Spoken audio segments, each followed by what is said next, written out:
Hi everyone, happy St. Patrick's Day.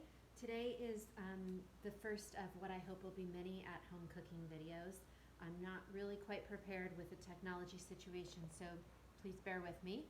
So today I'm making an Asian-inspired coleslaw. I'm not quite sure what we're gonna have for dinner tonight, but I know that I have some cabbage and some carrots from last year's winter stock up CSA um, vegetable share from Harlequin here in Arlie, and so I've been working steadily through those vegetables.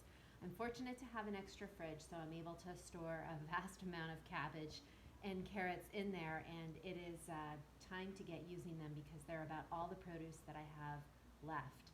So today, I'm just going to tilt the video camera down and hopefully that will show what we're doing. So how I order this recipe is I make the dressing first because that way I don't have to mess up another bowl and do another dish for dishwashing. And I start with a really large bowl because I want to be able to toss everything without spilling it. So I work a little bit out of order according to the recipe, but it calls for 1 tablespoon of clear honey. I'm not exactly sure what they mean by clear honey because my honey is not clear. I buy our honey from locally Arlie apiaries in these huge tubs because we go through an awful lot of honey in our household, probably 25 pounds a year, which seems excessive, but that's what baking will do to you. So the reason I start with the honey is because I need to warm it just a tad bit in order for it to stir in with everything else easily. I'm a little impatient with it. So I'm going to stick this glass bowl in the microwave for just a few seconds to warm that up before I add the other ingredients. This recipe is from the River Cottage Veg book. I really enjoy the River Cottage series. They just seem to be really practical and easy to modify. So now we've got the honey warmed up, and I'm just going to add 2 tablespoons of rice wine vinegar. I'm not quite understanding the whole seasoned, not seasoned. I just buy whatever I have. This recipe calls for 2 tablespoons of white wine vinegar or rice vinegar. So I'm going to go ahead with the rice wine vinegar, and then the next ingredient is 2 tablespoons of toasted sesame oil, which I do buy in bulk from the Good Food Store. And so here we have 2 tablespoons. You know, I just find that toasted sesame oil can just make everything better. So I'm really generous with that. Next step is olive oil. I am not fancy about my olive oil. I know I need to get better on that. I just buy the bulk stuff at the Costco. This calls for 2 tablespoons of olive oil. And I recently read an article about having different types, you know, kind of the big bulk, inexpensive olive oil for some recipes, and then maybe your higher quality for sprinkling on things and dressings and things like that. And I really need to get there. Same with soy sauce. You know, I just buy the big stuff. I'm sure if you're gluten-free, you know how to substitute for soy sauce. So this is 2 tablespoons of that. Put that in there. And the next thing is 1 tablespoon of finely chopped ginger. And I go through a lot of ginger. And I don't know, maybe this isn't right for everyone, but I keep it in the freezer, not because I go through so much, I don't go through it and it would go bad, but because I really like to have a lot of it on hand, and I like to be able to grate it. Whoops, I just dropped a whole chunk of it in my dressing. There we go. Okay, well, I'll use that first. I like to grate it frozen because it doesn't get all bound up on my grater, and it goes really fast. I don't even bother peeling it. I know some of you gourmet cooks out there will think that's horrible, but that's the way I roll with it. So, and I don't measure, I just go heavy. So this called for a tablespoon. I'm gonna go for more than that. And try to get all that goodness in there. Oops, dropped another chunk. That's the way those things go. Because it's St. Patrick's Day, I have the Freeform's public radio show on today, which has been really fun.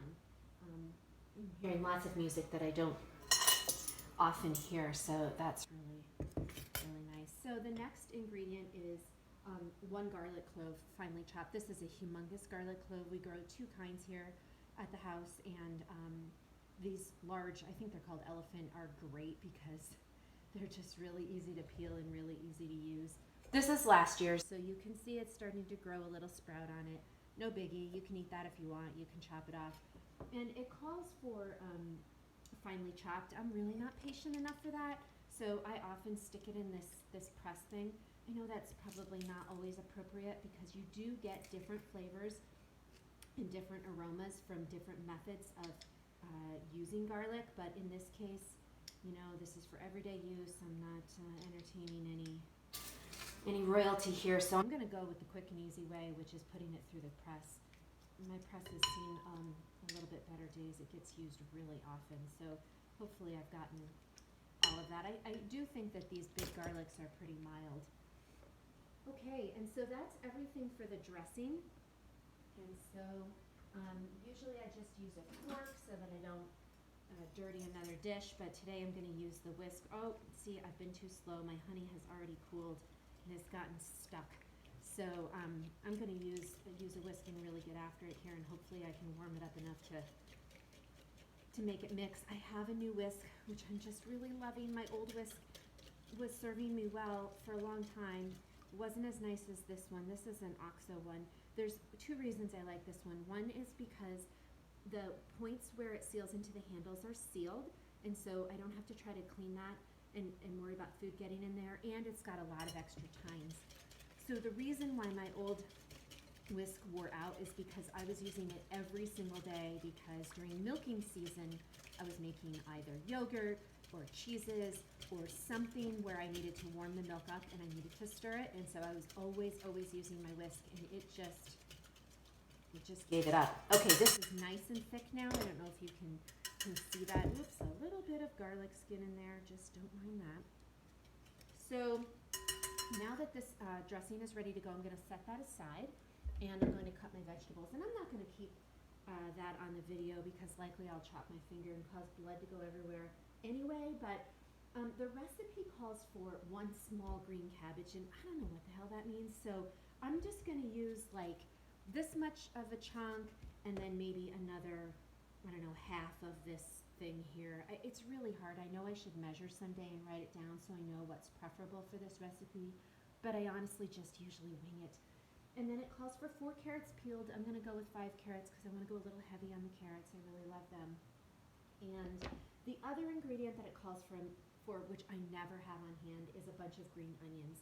And I mean, green onions just impart a really lovely flavor to everything, but they just are going to go bad too quickly in my kitchen, and I can't have that kind of waste. So if I have them on hand, I'll be sure to make this recipe, but I usually just don't have them on hand. So unfortunately, I'm going to skip that. I think you could easily put a little bit of diced shallot in there to give you that oniony flavor.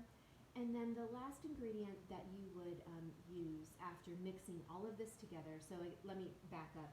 You're going to slice the green onions, put them in the bowl, put the carrots into a fine julienne, which I don't do. I just grate them with a box grater, and then very thinly slice the cabbage. I'm going to mix all of that in with the dressing that I just prepared and put it aside for about 10 or 20 minutes to relax. Usually I just throw it in the fridge and be done with it, but that recipe calls for just letting it all blend together. And then as you serve it, you're supposed to scatter it with cilantro and sprinkled with lime juice.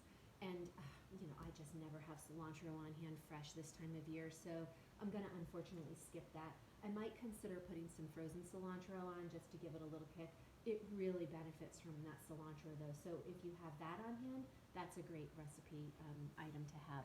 So I'm going to sign off here because I'm going to start chopping, and you don't need to watch me do all that. But thank you for joining me today, and keep in touch. Bye.